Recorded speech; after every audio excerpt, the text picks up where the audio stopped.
This husband had finally had enough, so he did the unthinkable right in front of his wife's brother. Was he justified, or did he just blow up his whole marriage for nothing? And that's just the first story, because today we've got some of the most unhinged AITA stories yet. Hey, what's up, guys? Welcome back to AITA Chronicles, where we break down the wildest Reddit-asked or AITA stories every single day. If you love drama, tough moral dilemmas, and some seriously messy situations, you're in the right place. Our goal, 10K subscribers, and every single one of you watching helps us get there. So hit that like button, subscribe, and let's jump right into today's chaos. Am I the asshole for telling my wife that I'm ending our marriage because I found her brother at our house, again, and said it in front of him? Let's unpack this one, because this is a lot. The writer, a 38-year-old man, has just walked away from his marriage after years of battling his wife's complete lack of boundaries when it comes to her family. And honestly, I can't blame him. 5 years together, 4 years married, and the last 2 spent in an ongoing war with in-laws who clearly didn't understand the concept of personal space. At first, it sounds like your classic overbearing family situation, showing up uninvited, eating his food, getting way too comfortable in a house that isn't theirs. Annoying? Absolutely. But manageable, right? Well, not when it escalates to the level of an in-law invasion. Things took a turn when Ryder's mother-in-law and father-in-law split up in the most spectacular way possible. His father-in-law had been living a double life for 15 years. 15! That man had a whole other relationship, a whole other home. And yet now, suddenly, he wanted to make things official with his mistress. And guess what? That meant kicking the family out of their house. Now, Ryder had a decision to make. His wife, caught in the middle of this mess, needed his help. And because he loved her, because he wasn't heartless, he opened his home to 4 people in crisis. And that, my friends, was his first mistake. It started with little things, people invading his personal space, using his private bathroom when there was another perfectly good one down the hall. Then things got weirder, his sister-in-law napping in his bed. Let's pause for a second. His bed. That's beyond intrusive. That's crossing an intimate line. And when he tried to set boundaries, it didn't matter. His wife dismissed his frustration, treating him like he was demanding that she abandon her family instead of simply asking for basic respect. Fast forward to today, the final straw. He comes home and right off the bat there's a problem. Her brother's car is blocking the entrance. Not just parked inconveniently, completely obstructing the driveway, forcing him to drive on the lawn just to get in. That's not an accident, that's deliberate. And then, he walks inside to find her brother sprawled on the couch, shoes on, looking smug as hell. That smugness, like he knew he could get away with it, like he had zero respect for the writer or his home, was the final breaking point. And honestly, I get it. That moment, that look, that complete disregard for Ryder's feelings and space, it's like a slap in the face after years of being disrespected. So he snaps. He doesn't yell, he doesn't argue, he doesn't even bother explaining anymore. Because at this point, what's left to say? Instead, he does the only thing left. He packs his stuff and leaves. And when his wife begs him to talk, he refuses. And let's be real, what would talking even do at this point? He's warned her, he's begged for change, he's tried to make it work, and yet here they were again, the same cycle repeating itself as if his needs and feelings never mattered. Now here's the big question. Was he wrong for breaking the news in front of her brother instead of privately? Honestly? No. Because that moment wasn't just about her brother, it was about everything. Years of being ignored, years of disrespect.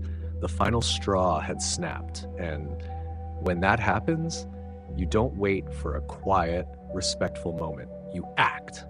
And let's not forget, Ryder had already emotionally checked out. When you reach a point where you say, I despise you and I will never be able to sleep next to you again, that's not just an impulsive decision. That's done. So, was it harsh? Maybe. But was it justified? Absolutely. The real tragedy here isn't just the end of a marriage, it's that this entire mess could have been avoided if his wife had simply chosen to stand by him.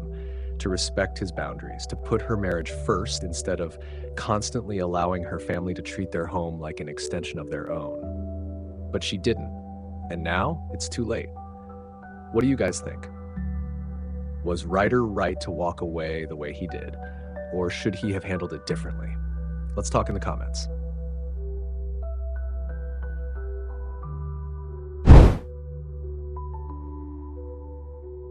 Am I the asshole for getting my period on my boyfriend's mattress? All right, let's really talk about this, because the way some men react to something as natural as a period is beyond me. The situation. The writer is 24, sleeping over at her 23-year-old boyfriend's apartment. She missed a birth control pill, had some spotting, but figured it was nothing serious. Cut to the next morning. Surprise! Aunt Flo decided to crash the sleepover a whole week early, and boom, his mattress and sheets are stained. Now, let's pause right here. This is a grown woman, not some reckless teenager. She didn't just throw herself on the bed and say, hey, let me bleed all over this. She literally couldn't control it. And the boyfriend? Oh, he's pissed. Not just annoyed, not just a little frustrated.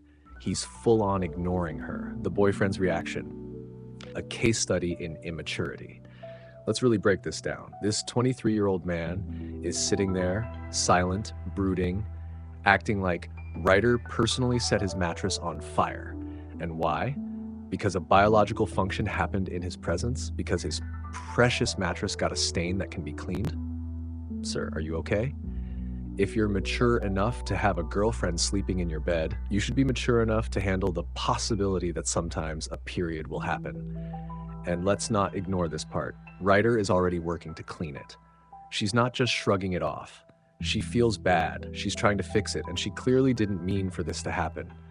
And yet, this man is sulking in silence, acting like she betrayed him. Like, bro. It's not like she cheated on you. It's not like she set up a crime scene on purpose. It's a stain, not a relationship-ending tragedy. Is this really about the mattress? I have to ask, is this even about the stain anymore? Because the way he's reacting feels way too dramatic for just some blood on a mattress. Maybe this is about control. Maybe this is about a deep-seated issue with women's bodies. Or maybe, just maybe, he's looking for an excuse to be mad at Ryder over something completely unrelated. Either way, this reaction is not normal. Now, let's address the question. Does he have a right to be mad? I'll give it to him. He has a right to feel frustrated. No one likes when something they own gets stained. That's human. But being upset is one thing. Acting like your girlfriend is some kind of monster for something she couldn't control, that's ridiculous. If this man is truly disturbed by a little bit of blood, he's not mature enough to be in a relationship. The real question, is this a red flag? Because honestly, this isn't just about a mattress. This is about how he handles inconvenience. This is about how he treats his partner when things don't go his way. And if he's this cold and dismissive over something so small, what happens when bigger issues come up? What happens if Ryder gets sick? What happens if she goes through something really difficult and needs support? Is he just gonna shut down and ignore her like he's doing now? Because that's what this is really showing. When faced with an uncomfortable situation, instead of handling it with kindness, understanding, or even just basic maturity, he chose silence and anger. And that is the real issue. Final verdict. Is Ryder the asshole? Absolutely not. She didn't do anything wrong. She didn't choose for this to happen, and she's already taking responsibility and trying to fix it. But this boyfriend, this man-child who is throwing a silent tantrum over a stain, he needs to grow up. Because if this is how he reacts to something this minor, he is not ready for a real relationship.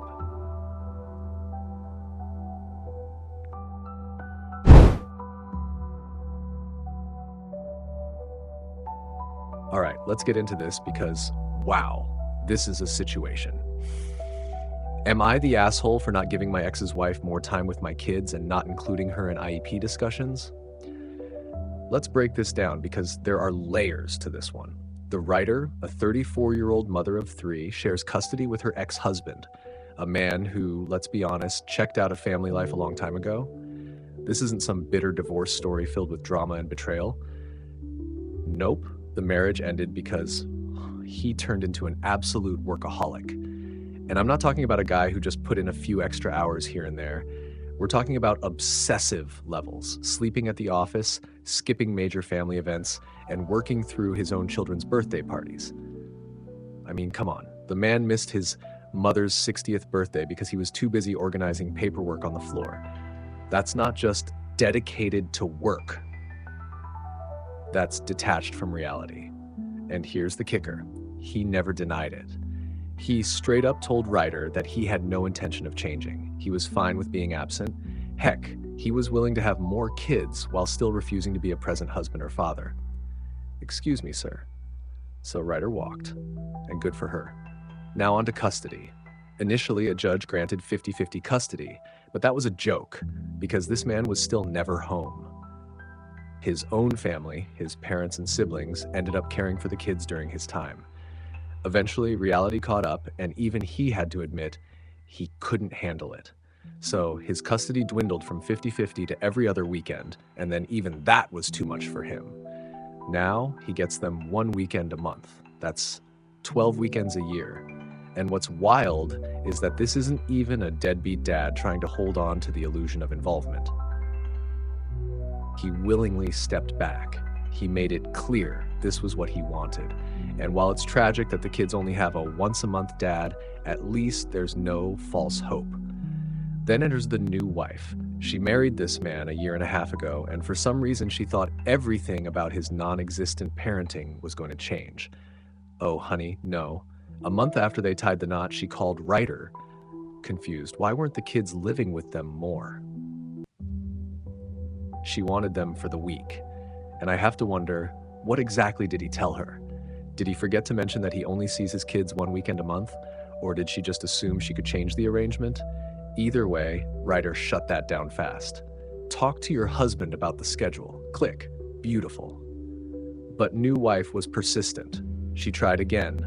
This time she wanted to take the kids for a weekend. Without their dad. Ma'am. What? She wasn't asking for family bonding. She wanted to play mom. And that's where things started getting weird. The kids weren't interested. They didn't want more time with her. They were fine with the schedule as is, but instead of backing off, she kept pushing. Then she got pregnant, and suddenly she expected Ryder's kids to become involved in her journey, going to scans, shopping for baby stuff, playing happy little family. Again, the kids didn't want that. They were already barely connected to their dad. Why would they be excited about his new baby when he barely plays a role in their lives? Even he wasn't pushing this. New wife was out here trying to force a bond that just wasn't there. And when that didn't work, she doubled down. Now that the baby is here, she's demanding that the kids spend more time with her. Not their dad. Her, as if she has any actual say in this. And then the IEP drama. For those who don't know, an IEP, Individualized Education Program, is for children who need special education support. These meetings are strictly for legal parents and guardians, meaning Ryder and her ex-husband. But new wife wants in. She's insisting that she be involved in the discussions about Ryder's youngest child's education plan. And when Ryder rightfully told her no, she got angry. Now she's pulling the victim card, claiming she's being treated as less than, that she just wants to be a loving parent to Ryder's kids. Ma'am, what? Being married to their dad does not make you their parent, especially when the actual parent doesn't want you involved. And let's not ignore the hypocrisy. Where is their actual father in all this? Nowhere. The one person who should be involved in these decisions doesn't even care. He's too busy working. He's not demanding more time with them. He's not pushing for their involvement in his new family. He doesn't even show up. Yet, his wife is the one acting like she's entitled to make parenting decisions.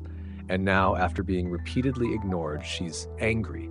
She's growing resentful. She's trying to guilt trip Ryder, claiming that no one cares about her or her new baby. No, lady, it's not that no one cares. It's that this isn't your place. So is Ryder the asshole for standing her ground? Absolutely not. She's respecting her kids' wishes.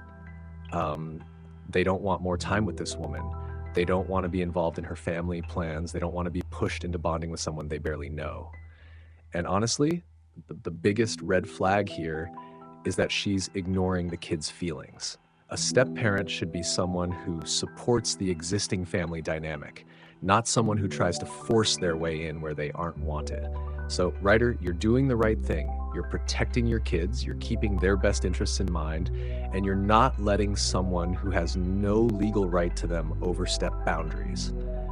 But what do you guys think? Is Ryder being too harsh, or is the new wife way out of line? Let me know in the comments.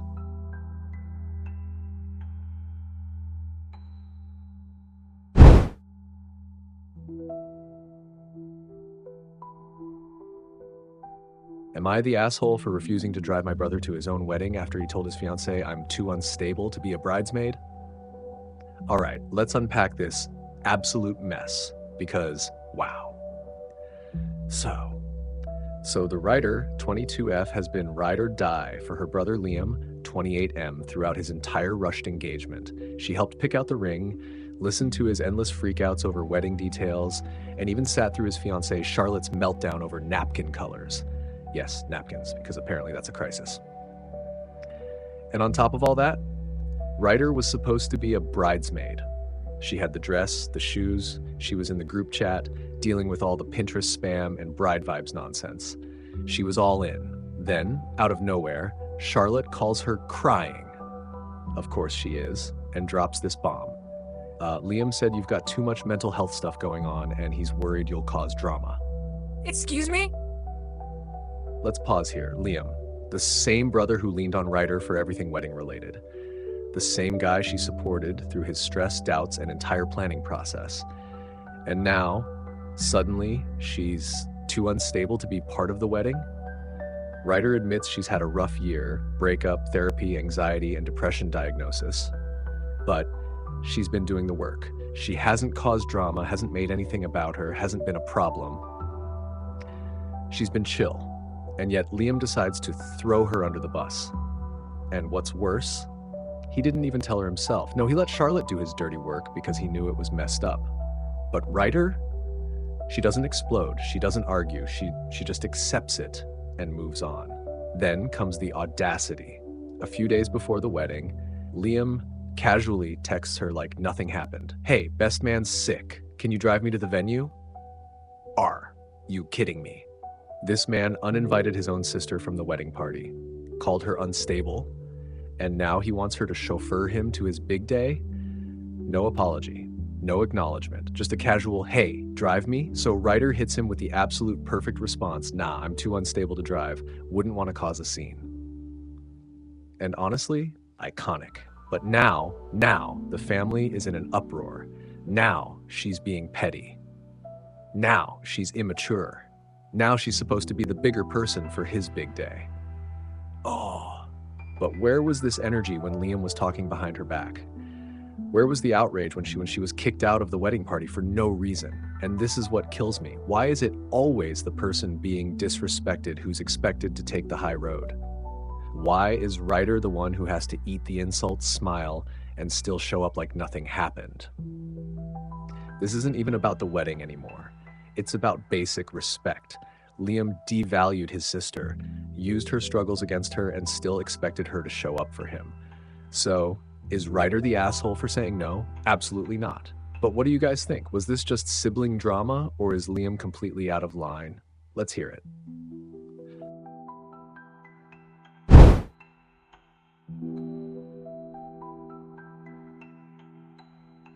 Am I the asshole for not accepting a dozen roses from my husband after my surgery?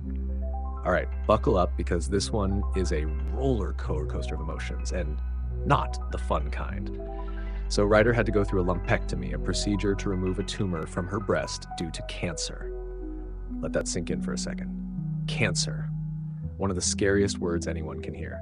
And naturally, she needed support, someone to be there, hold her hand, tell her everything was going to be okay. And who better for that than her husband, right? Except, nah. Husband drops Ryder off at the hospital and then dips. Says he's just gonna run some errands. Sir, what errands are more important than your wife going into surgery? And then time passes. She's prepped, ready, nerves are high, and the nurse asks if she wants her husband to sit with her before they take her in. Of course, she says yes. But guess what? The nurse comes back and poof, husband is nowhere to be found. He's just gone. So Ryder sits there alone, anxious, waiting for some kind of comfort that never comes. And then she goes into surgery without so much as a reassuring hand squeeze, no, I love you, no, it's gonna be okay, just nothing. And listen, this wasn't some routine dentist appointment. This was a part of her body being removed because of cancer. This was major. Then she wakes up, groggy, disoriented, still no husband. At this point, even the nurse is annoyed. They've been calling him and he's not answering. And now, to make things even worse, a storm is coming. The nurse tells Ryder that if he doesn't show up soon, the hospital is going into lockdown and she won't be able to leave. So now she's stuck, vulnerable, scared, and possibly about to be trapped in the hospital overnight. And then, after all that, this man, her husband, finally waltzes in like everything's fine, holding a dozen roses like some grand romantic gesture. And where was he, you ask? At the bar. Not handling an emergency. Not taking care of something important. He was at the damn bar eating a burger, while his wife was on an operating table. At this point, I think we all need a moment to process the level of selfishness here. Because what? So naturally, Ryder lets him have it. She tells him exactly where he can shove those roses and says she's never trusting him to be there for her in a medical situation ever again. And honestly, who could blame her? And then, oh, this part hurts. She cries the entire way home. Because this wasn't just about the surgery. It wasn't just about the waiting. It was about realizing that the one person who was supposed to be there for her wasn't. So is she the asshole for refusing using his grand gesture of roses? Absolutely not. Roses don't undo neglect. They don't replace being there when it mattered most. This wasn't forgetfulness. This wasn't miscommunication. This was blatant indifference. And honestly, that's worse than any storm. But what do you guys think? Is this just a case of a clueless husband making a bad decision, or is this a huge red flag? Let me know.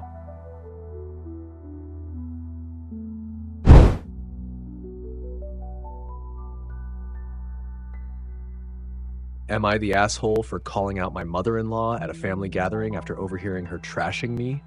All right, picture this. Ryder, a full-time working mom with 2 young kids, goes above and beyond to host a big family gathering. And not just any gathering. This was supposed to be Mill's event. But oh no, Mill suddenly decides it's too much work, too overwhelming, so she conveniently backs out and leaves it all on Ryder's shoulders. And does Ryder complain? Nope. She just handles it like the powerhouse she is. She plans the menu, makes the food, deep cleans the house, sets up decorations, even creates a little kids' corner so the other parents can relax. I mean, that's some next level hosting effort. The party is in full swing. People are eating, drinking, enjoying themselves. Ryder is probably exhausted, but still making sure everyone has a great time. And then, while she's in the kitchen grabbing more drinks, she hears it. That voice. Mill's voice. And what's Mill doing? Oh, she's just going in on everything Ryder has done. The food? Boring and probably store-bought. The decorations? Thrown together last minute and look cheap. The whole event? Honestly, not that impressive. But then Mill really delivers the ultimate gut punch, the part that makes Ryder's stomach drop. This is why I didn't bother hosting. I knew she wouldn't be able to pull it off properly. Now let's pause here for a second, because this isn't just a snide comment. This is Mill saying out loud that she had no faith in Ryder at all, that she expected her to fail. And let's be real, this isn't even about the party. This is bigger. This is Mill looking for reasons to tear her down. Now, Ryder could have ignored it. Could have swallowed the insult like she's probably done so many times before. Could have smiled, gone back to the party, and pretended she didn't just hear her mother-in-law dragging her through the mud after she spent days making this event happen, but not today. Today, Ryder walks right into that room and puts Mill in her place. Wow, my L. For someone who refused to host, you sure have a lot to say about my effort. Boom. And the whole room? Silent. You know that silence. That, oh damn, it just got real silence. That grab a drink and pretend we aren't witnessing this silence. Mill tries to laugh it off. Oh, it was just a joke. But Ryder isn't laughing. She lays it out plain and simple. If Emiel wanted a perfect event, maybe she should have hosted it herself instead of dumping it on someone else and then running her mouth behind their back. And Emiel, she's flustered now. She's bright red. She's stammering. And the best part? Ryder's husband backs her up. Props to him, because some husbands would have folded like a lawn chair in this situation. He tells Mill that Ryder worked hard and that she's being incredibly unfair. And a few other family members agree. But of course, because as this always happens, some of the older relatives start in with the classic, you should have just ignored it. Be the bigger person. Let it go. This wasn't the time or place to cause drama. Let's just take a moment to appreciate the irony here, because it's never the person talking trash who gets told to be the bigger person. It's always the one standing up for themselves. Mill is embarrassed, and what does she do? She storms out, leaves early like she's the victim. And now Ryder is getting texts from some family members saying she ruined the gathering with unnecessary drama. Excuse me? Mill was the one talking behind Ryder's back at a party that she didn't even have to plan. The drama started the second Mill opened her mouth. Ryder just finished it. So let's break this down. Ryder put in all the work. Mill put in zero effort. Ryder was respectful. Mill was trash-talking her. Ryder finally stood up for herself. Mill couldn't handle the consequences. And now Ryder's the problem? Nah. Not today. Ryder is not the asshole.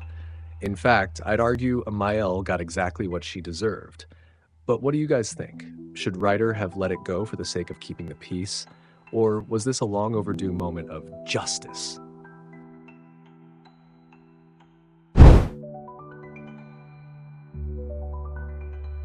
Am I the asshole for not making the truth sound nicer in family therapy and standing by what I said?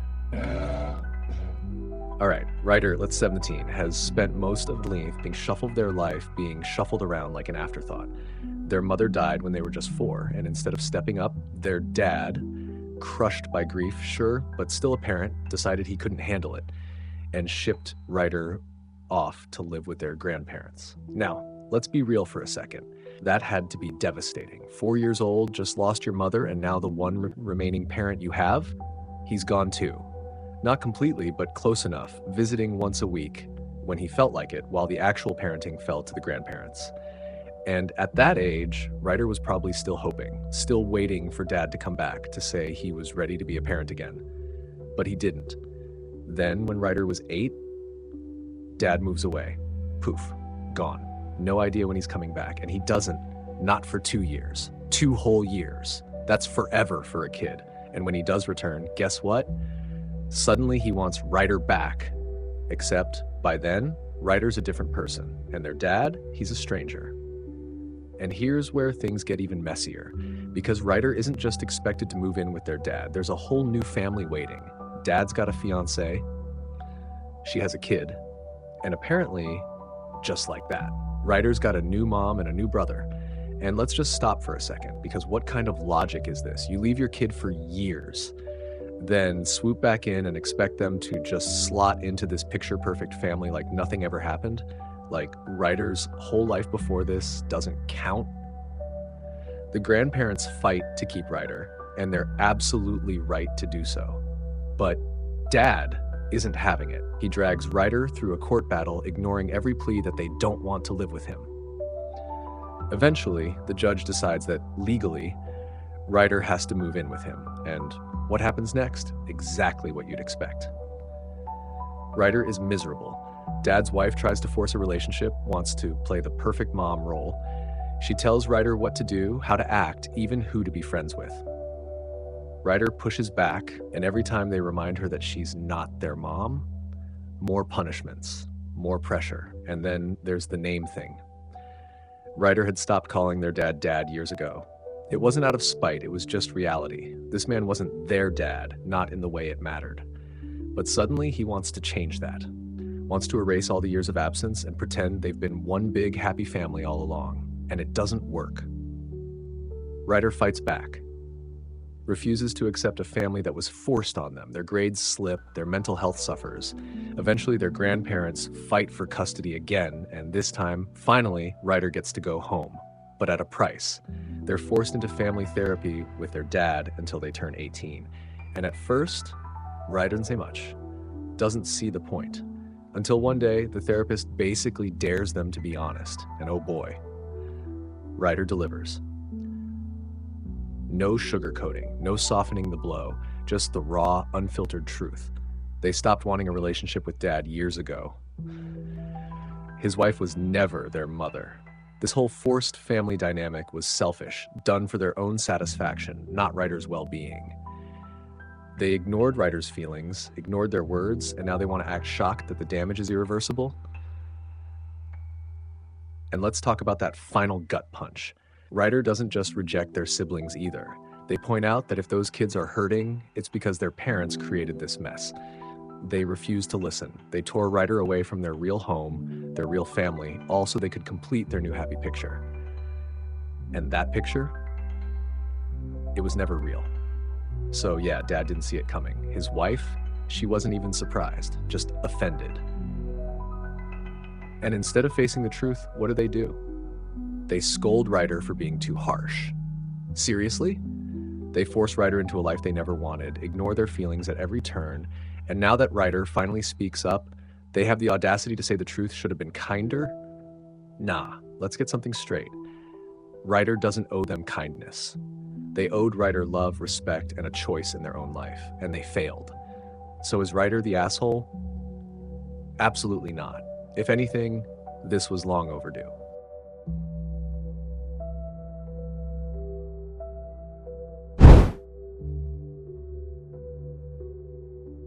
Am I the asshole for taking back a gift basket I made for my pregnant friend after finding out who the father is?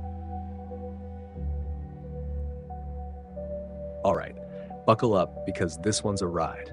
So Ryder 22 is just out here trying to be a good friend. Their bestie from high school just found out she's pregnant, totally freaking out, doesn't know what to do, worried about whether the father will even stick around. And what does Ryder do? They step up. They put together a thoughtful little gift basket, not just some generic congrats you're pregnant thing, but something personal. A mix of comfort and support. Some sweet treats? Check. A heartfelt card? Check. Merch from her favorite show? Double check. And even though she's still early in her pregnancy, Ryder even includes baby stuff. Little neutral colored baby clothes, a tiny hat, just a way to say, hey, no matter what happens, you're not alone in this. That's real friendship right there. And when Ryder hands over the basket, the friend is over the moon, grateful, emotional. She thanks Ryder for standing by her. Then, plot twist. A mutual friend drops a bombshell. This isn't just any random pregnancy. This baby belongs to Ryder's abusive ex. And not just any ex, the one who put them through absolute hell. We're talking black eyes, slashed tires, stalking, manipulation. The kind of nightmare that doesn't just end when the relationship does, the kind that sticks with you. And here's the worst part. The friend knew all of this. She saw the bruises, she saw the fear, she heard the stories. She knew exactly what this man put Ryder through. And despite all of that, she still went and got pregnant by him. That's not just betrayal. That's next level, world-shattering, stab you in the back treachery. At this point, Ryder knows there's no coming back from this. That friendship is dead. Fine, let her make her choices, but Ryder is out. Except, there's one thing that still doesn't sit right. The basket. Because let's be real, why should Ryder's time, effort, and money go towards supporting a person who just spat on their pain? Why should that kind, heartfelt gesture be sitting in her house like a symbol of a friendship that never actually meant anything to her? So Ryder does what any betrayed, heartbroken, completely over it person would do. They take the damn basket back, and not in some dramatic, give me that back rack right now kind of way. Oh no, Ryder goes full stealth mode. They get let in by the friend's sister, slip into the room, grab the basket, and leave behind a note. And this isn't some "I wish you the best" type of note.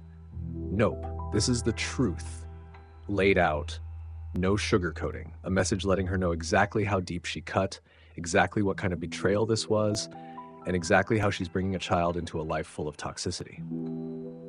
Ryder doesn't stick around for a reaction. They block her. They're done. Now, the real question, is Ryder the asshole? Honestly, not even a little. Let's break it down. 1, the friend broke every rule of loyalty, not just dating an ex, but choosing to have a baby with someone she knew was abusive, someone who destroyed Ryder's sense of safety. 2, this isn't just about an ex, it's about trauma. It's about Ryder's pain being completely disregarded. 3, the basket wasn't just some throwaway gift, it was an emotional investment. And when that friendship shattered, why should that effort remain? Now, was it petty? Oh, absolutely. But sometimes, petty is deserved, and sneaking out the back door, okay, yeah, that part's kind of hilarious. But let's be real. This wasn't just about money. This was about making it crystal clear that some betrayals don't get forgiven. So Ryder, in my book, you're not the asshole. You're just someone who finally put yourself first.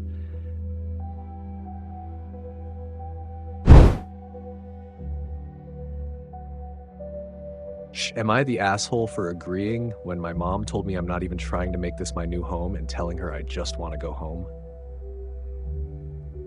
All right, this one hits deep. Ryder, 7Hef, was ripped away from everything they knew at just 13 years old. Not by choice, not by some big life plan of their own, but because their mom's husband got a job in his hometown, and that was that. For her stepkids, this was a dream come true. Their dad got them back to their hometown, their family, their roots. Everything they lost, they got back. But for Ryder, it was the opposite, because Ryder didn't grow up with some deep bond to their mom's new husband and his kids. Ryder's family, their real core family, was back home. Mom, grandparents, aunts, uncles, cousins, that was home. And when the move was announced, Ryder said it outright, I don't want to go. But what did Mom say? You're not leaving family behind. We're all moving together.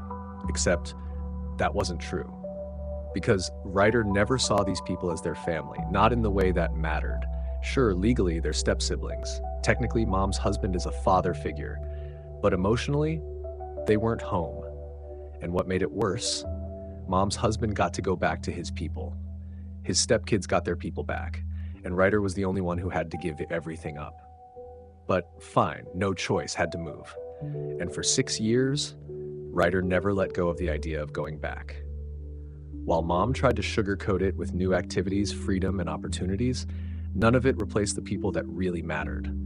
Because home isn't just a location, it's the people in it. And now, with just 7 months left before Ryder can legally move back to their grandparents, they're already making plans. And that's when everything blows up. Mom overhears talking to their grandparents about moving back, and she loses it. She says, Ryder could have used the move to get everything they wanted, as if that ever mattered to them. She tells Ryder they haven't even tried to make this their home. And Ryder doesn't deny it, because why should they? So they say it, plain and simple. I never wanted to move. For me, home isn't about stuff. It's about people. And I left most of my family behind when we moved. I just want to go home.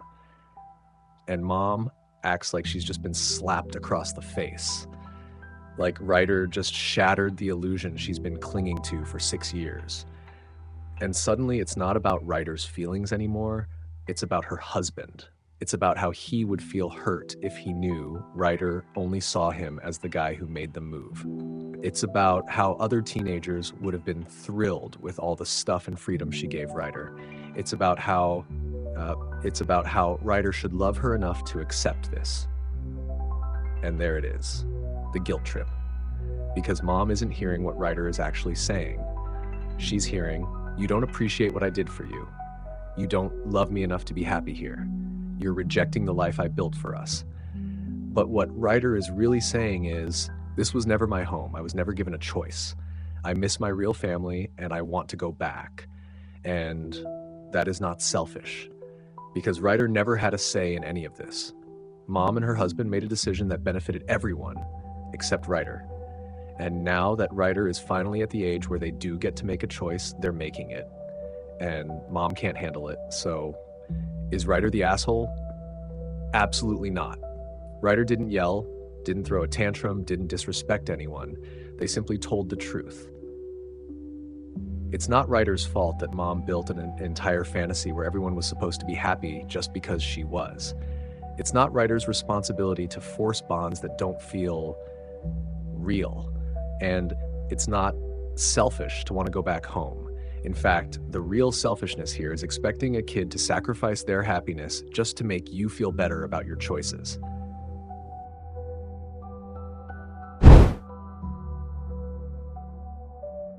Am I the asshole for not rescheduling my wedding after my sister-in-law was widowed? All right, this one is a storm of emotions. On one hand, you've got a devastating loss. A woman just lost her husband. Her entire world has just crumbled, and she's drowning in grief. On the other hand, a wedding. A day that was meant to be pure joy, planned down to the last detail, tied to an anniversary that holds deep meaning. And now, the two are crashing into each other at full speed. Let's break this down. Ryder, 34M, is just 1 month away from marrying the love of his life, a wedding that wasn't just any date, it was their 10-year anniversary. The symbolism? Powerful. This isn't just about a party, it's about honoring a decade of love, growth, and commitment. But then, tragedy. Ryder's soon-to-be sister-in-law lost her husband last month, just weeks ago. And understandably, her family is shaken to the core. That's when the request comes in. Ryder's fiance's mother pulls him aside and gently suggests postponing the wedding. Not canceling, not demanding, just offering. And to be fair, she's even willing to cover all the lost money and help replan. Now, let's be real, this is a tough request. On one side, grief doesn't follow a schedule. There's no handbook on how long it takes to be okay. His sister is not okay. She's made it clear she cannot attend the wedding. But then, there's the other side. Ryder isn't just looking at a logistical nightmare, he's furious because this is supposed to be their moment. His fiancée has been beaming with excitement over this day, and now it's being overshadowed. And that anger is justified because let's be real, this isn't just about rescheduling a party, it's about what this day represents. The anniversary, the memories, the milestone. This wasn't picked at random, it was the date. And now, if they postpone, they lose that. And the worst part, even if they go forward with it, the guilt is already creeping in. Ryder knows his fiancée will spend the whole day torn, worried, feeling selfish, wondering if they should have just pushed it back. And that's where the real weight of this situation lands, because grief, it doesn't just pause life. But love, it doesn't wait forever either. So is Ryder the asshole for wanting to keep his wedding date? Honestly, no. There's no right way to handle something like this, but postponing the wedding wouldn't magically fix anything. It wouldn't bring the sister-in-law peace. It wouldn't take away the pain, but it would take away a milestone that was a decade in the making. And in the end, both grief and love deserve space. But Ryder's wedding, that's his space, and he shouldn't feel guilty for holding on to it.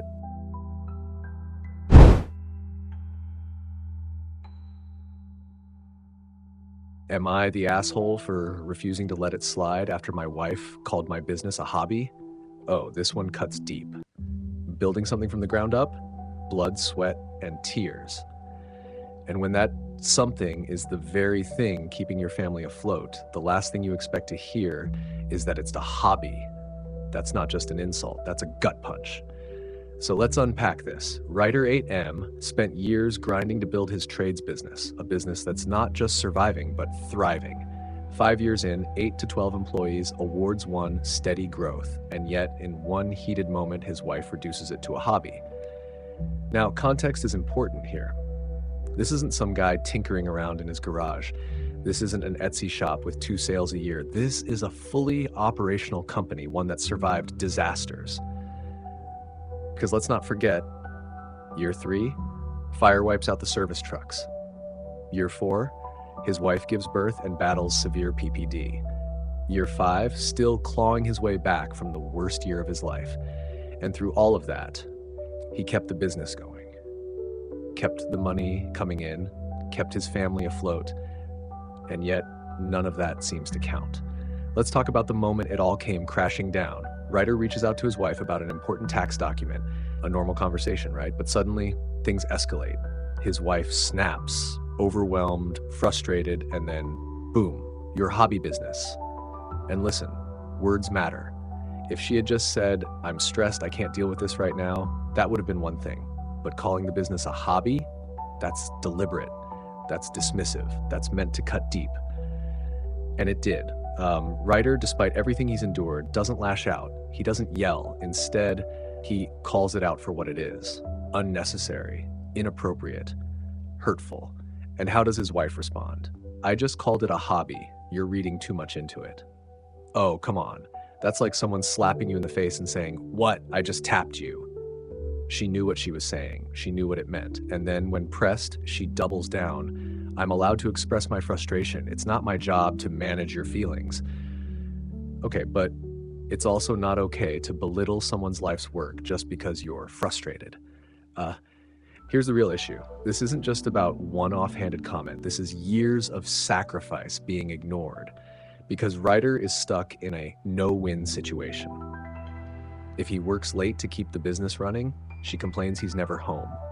If he spends more time at home, she complains about money, and yet she's reaped the benefits.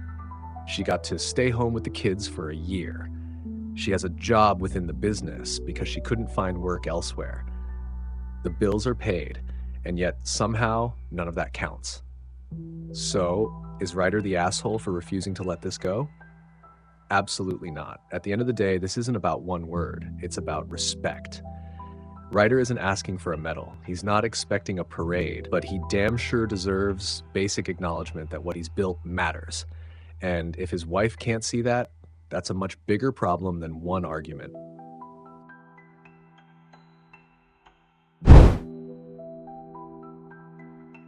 Am I the asshole for refusing to share my table with a woman and her 2 kids? Oh, here we go. The eternal debate of personal space versus social courtesy. On one hand, we've got Ryder, a person just trying to eat their lunch in peace after showing up to a busy restaurant at the right time. On the other, we've got a stressed out mother desperately looking for a table while juggling 2 kids. And somehow, Ryder ends up getting labeled as an intolerant child hater just for wanting to eat alone. So let's break this down. Picture the scene. Ryder sits down, minding their own business, probably enjoying the rare moment of solitude in the middle of a hectic workday. Then, bam! A woman with 2 kids approaches, asking to share the table because apparently there are no other spots available. Now let's be real, this isn't some tiny cafe with communal seating. It's a regular restaurant. Ryder isn't taking up an oversized booth, they just happened to snag a table at the right time, and when asked to share, they politely declined. That should have been the end of it, but instead, cue the guilt trip. The mother gets upset, insists her situation is difficult, and makes a scene. Ryder, trying to keep things civil, explains their discomfort again, only to make things worse. At this point, you can just feel the tension building. Then, salvation arrives. A waiter steps in, tells the woman they've got another table for her, and just when you think this whole ordeal is over, she insults Ryder on the way out, in front of her kids. That's right, the same children she was so desperate to accommodate just got a front row lesson in passive-aggressive guilt tripping. But it doesn't stop there. Later, when Ryder tells the story to a colleague, instead of getting an "oh, that's annoying" response, they get called an intolerant asshole. And just like that, a simple refusal turns into a moral debate. So now, let's tackle the real question here. Was Ryder being selfish? Or do people just feel entitled to other people's space? Because let's be honest, this goes beyond just sharing a table. It's about personal boundaries. Some people are totally fine with sharing a space with strangers. Others, not so much. And neither of those choices are wrong. Ryder wasn't rude. They didn't yell, they didn't insult, they didn't scoff. They simply said, no. And yet, somehow, that's unacceptable. Because here's the thing. This situation only went one way. Imagine if the roles were reversed. What if Ryder had walked up to a woman sitting with her kids and asked to share the table? And when she said no, Ryder refused to take the hint, kept pressing, and then insulted her on the way out. You already know how that would play out. The comments would be flooded with, why couldn't he just take no for an answer? Why did he feel entitled to her space? Creepy behavior. And honestly, they'd have a point. So why is it different the other way around? Because it involves kids. Listen, just because someone has children doesn't mean other people are automatically required to accommodate them. Ryder doesn't hate kids, they just prefer to avoid them. And guess what? That's perfectly fine. And this whole idea that declining to share a table makes someone an asshole, that's ridiculous. At the end of the day, Ryder didn't do anything wrong. They weren't rude, they weren't disrespectful, they simply chose to keep their space. So, are they the asshole? Absolutely not.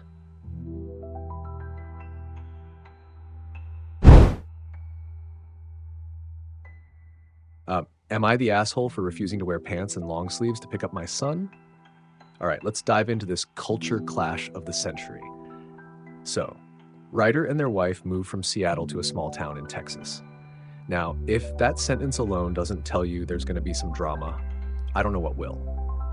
Seattle, land of coffee, tech bros, and people who pretend they don't see you in public. Texas, let's just say it's got a reputation for having some strong opinions. And Ryder, they stand out. Tattoos, long hair, casual West Coast vibe, not exactly blending into the local scene. But hey, it's 2025, not 1925, so who cares, right? Well, apparently some people do. The setup. Ryder's wife had been handling the school drop-offs and pickups, but now that their schedules have settled, Ryder joins the routine. No big deal, right? Just a parent picking up their kid. But then, enter the teacher. From the moment she lays eyes on Ryder, it's obvious she's uncomfortable. You can just feel it, like that kind of judgmental side eye that says, oh, you're one of those people. And then, boom.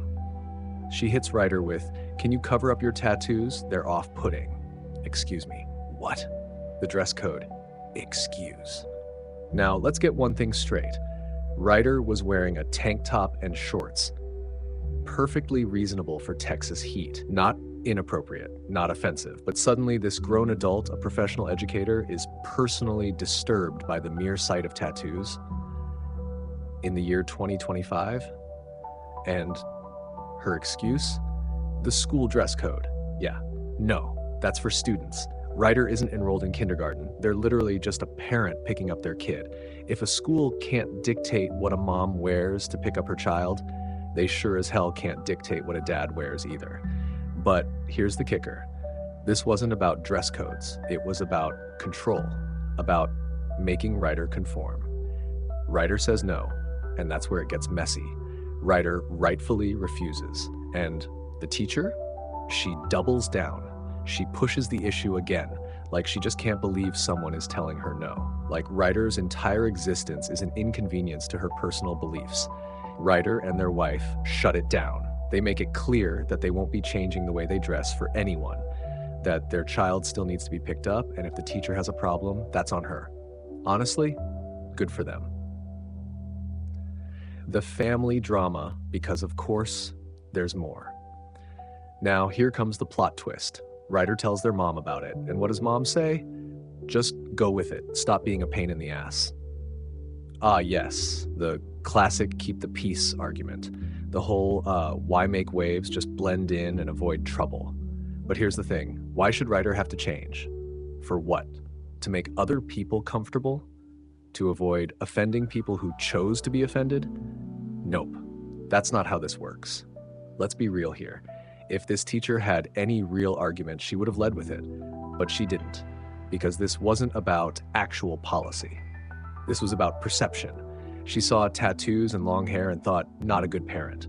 She saw someone who didn't fit the local mold and decided they must be a problem. That's prejudice, plain and simple.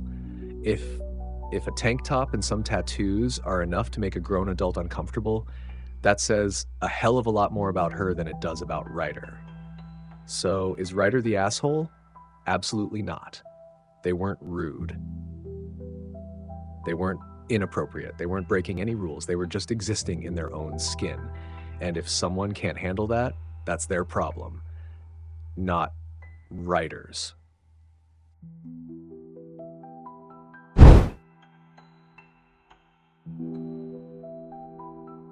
Am I the asshole for leaving my husband because he put our tenancy at risk?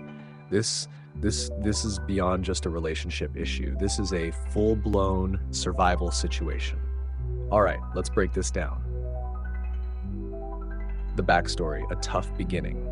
Ryder and their husband have been together for 10 years, married for almost 3. And let's be honest, that's a long time to be tied to someone, especially when you've been together since you were kids.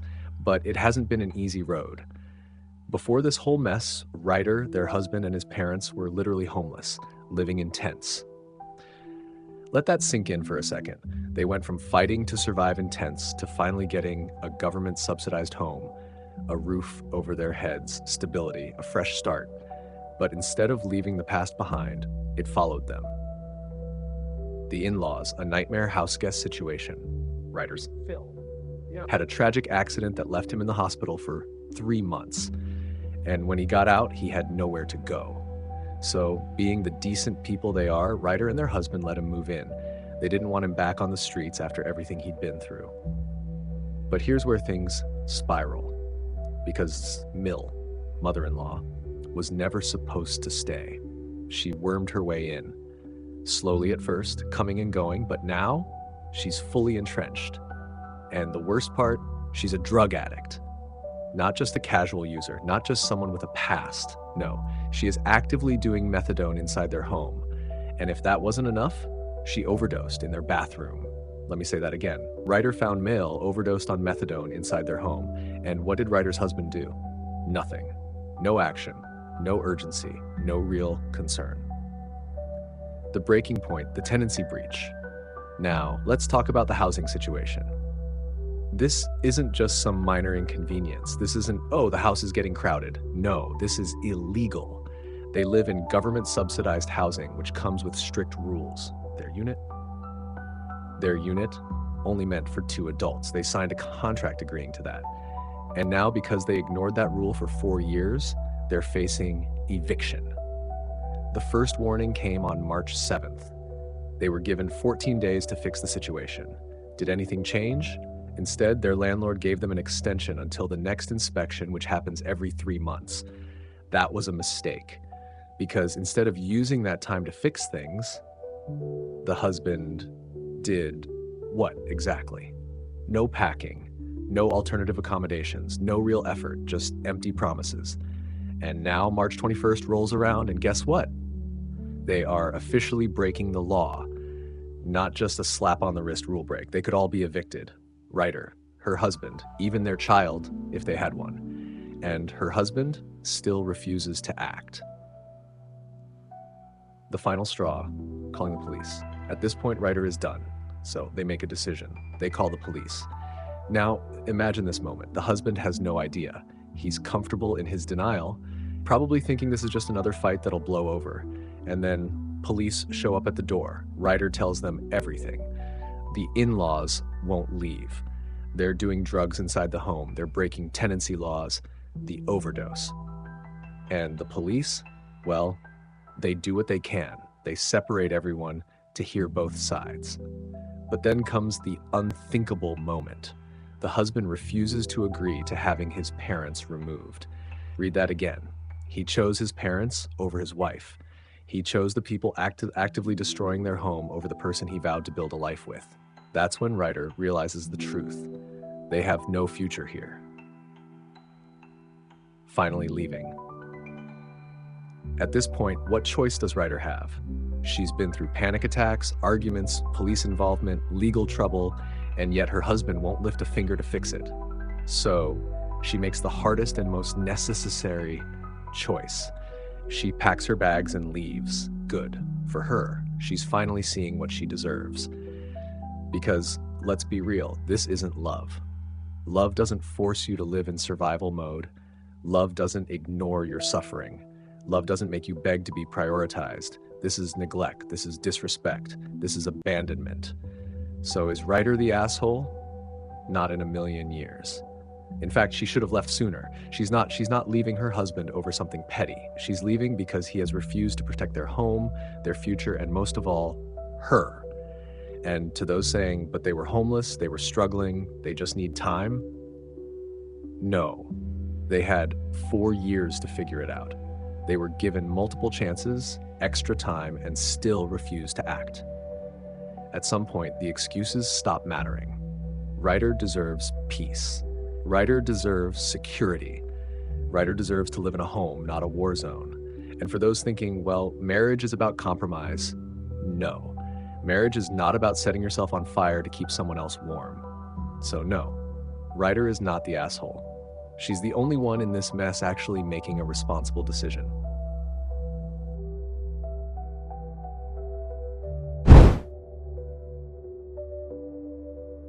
Am I the asshole for telling my mom to die after she proposed whipping my kid into shape? Oh, buckle up. This one's about to get messy, because this isn't just a disagreement. This is a full-blown generational war. Let's start at the beginning. So Ryder is a father of 2, a daughter 8, and a son 4. And let me just say, from the jump, it's clear Ryder is a damn good dad. Why? Because he's involved. He's not just there for his kids. He's actually engaging with them. He's doing his daughter's hair, playing around with styling, and letting his kids be kids. And let's be real, what happened here was innocent. Ryder's daughter was playing dress up with her little brother, as siblings do. She put him in a matching doll outfit, tied a little ribbon in his hair, and that was it. No deeper meaning, no hidden agenda, just pure, wholesome childhood fun. And Ryder, instead of freaking out, he embraced the moment. He saw his son looking adorable, took a picture, and shared it with the family. And that's when all hell broke loose. The family's reaction, pure ignorance. Now, let's get something straight. If this story was about a little girl dressing up in her brother's oversized hoodie, no one would bat an eye. But because it's a boy in girly clothes, suddenly it's a crisis. Ryder's family did not hold back. They attacked his parenting. They questioned his masculinity. They told him he wasn't man enough because his 4-year-old played dress up with his big sister. And let's not sugarcoat what they were really saying. They wanted him to beat his son for this. That's the nip it in the bud they're talking about. That's the old school toxic mindset that says boys have to be raised through fear and pain. And the loudest voice? His own mother. The mom, a walking hypocrisy. Now this is where it gets ironic. Ryder's own mother, a gay black woman, was the one pushing for this. Let that sink in. A woman who has undoubtedly faced her own battles, dealt with discrimination, and likely fought against people trying to control her identity, is now trying to do the same thing to a 4-year-old. That's not just hypocritical, that's tragic. And what did she suggest? Whipping the child into shape, not discipline, not a conversation. Physical punishment. Over what? A moment of childhood innocence. And honestly, that's where she lost any right to sympathy. The explosion. Ryder's breaking point. Ryder understandably lost it. In the heat of the moment, he snapped and said the unthinkable. He told his own mother that cancer should have taken her out. Now, is that harsh? Absolutely. Is it something you can take back? Nope. But let's be real. It wasn't just about this one moment. This was years of frustration, years of toxic family beliefs, years of built-up resentment. This was a man who grew up under old-school toxic masculinity finally hitting his limit. And yeah, he went nuclear. The aftermath. Is Ryder the asshole? Telling someone they should have died is brutal. There's no excusing that. But if we're asking, was the reaction understandable? When you're pushed and pushed and pushed, sometimes you snap. And that's exactly what happened here. Ryder's mother chose violence first. She attacked his parenting. She disrespected his children. She demanded he use physical violence to fix his son. And when you cross that kind of line, you don't get to cry about being disrespected. She was disrespectful first. She was cruel first. She was abusive first. So no, Ryder is not the asshole for defending his son. Was his wording brutal? Yes, but in that moment, it wasn't about his mother anymore. It was about breaking the cycle. Final thoughts. A stand against toxicity. Ryder isn't just fighting for his son. He's fighting for his kids to grow up in a home where they can be themselves, without fear. He's fighting against the same outdated, damaging mindset that probably hurt him growing up. And let's not forget, his son is 4. He's not thinking about masculinity, gender norms, or any of that nonsense. He just wanted to play with his sister. And that should have never been up for debate. So no, Ryder is not the asshole. He's the only one in that room who actually acted like a parent.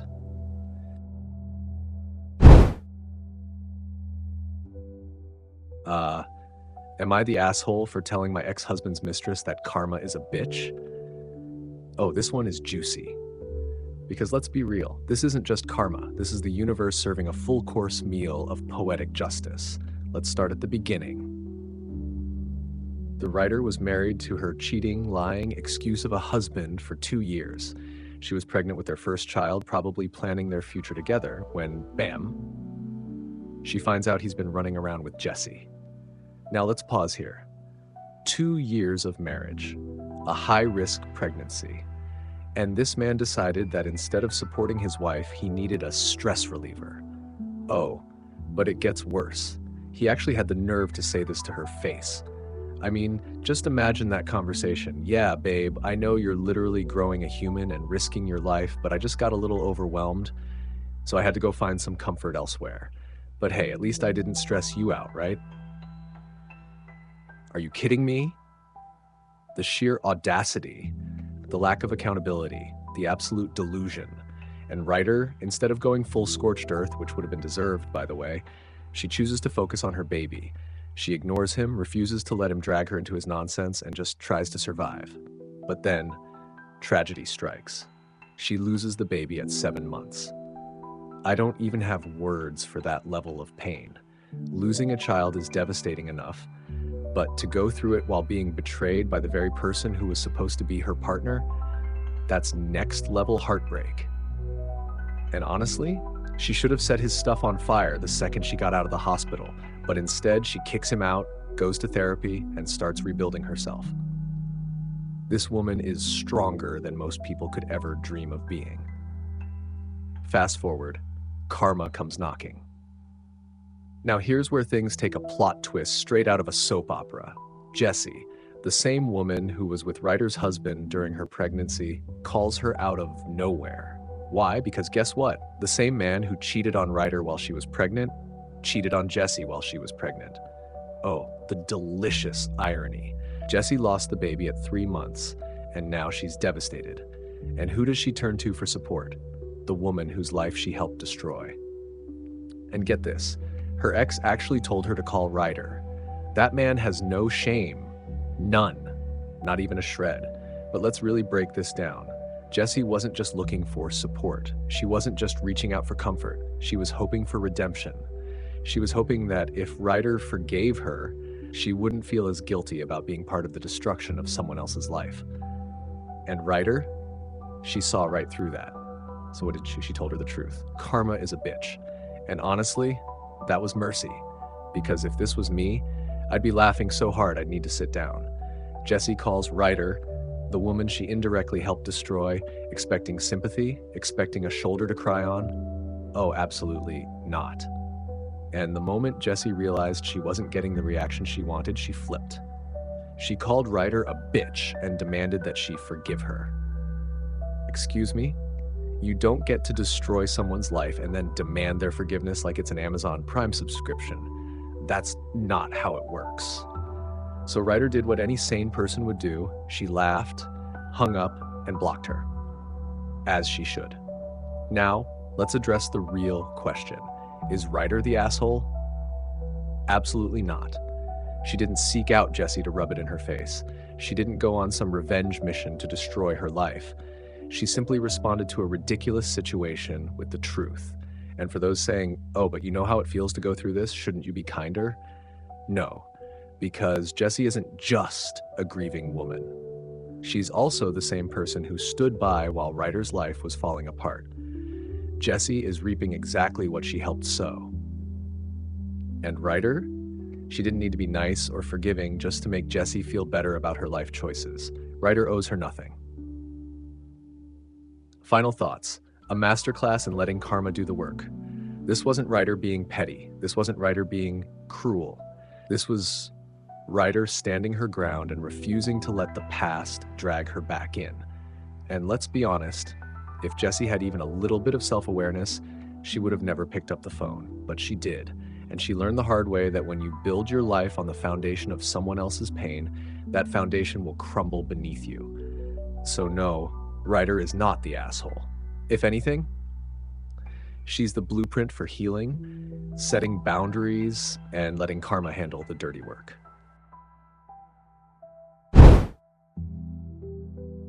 Am I the asshole for embarrassing my boyfriend in front of his friends? Oh, this one right here. This is a classic case of a man playing himself and then getting mad when the energy gets returned. Let's break this down. The setup, game night gone wrong. So, Ryder is 20 years old, dating a 22-year-old man-child, and he invites her to game night with his friends. She's excited, she's feeling good, and she's thinking, oh, this is gonna be a fun night. And at first, it is. They're chilling, drinking, having a good time until the question. You know, that one moment in party games where the vibe suddenly shifts. They're going around the circle and everyone has to say something nice about their partner. A sweet, lighthearted moment, right?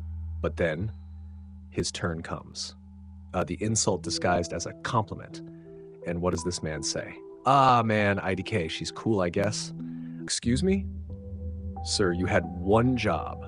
One simple, free, easy job. Just say one nice thing about the woman you brought to this event.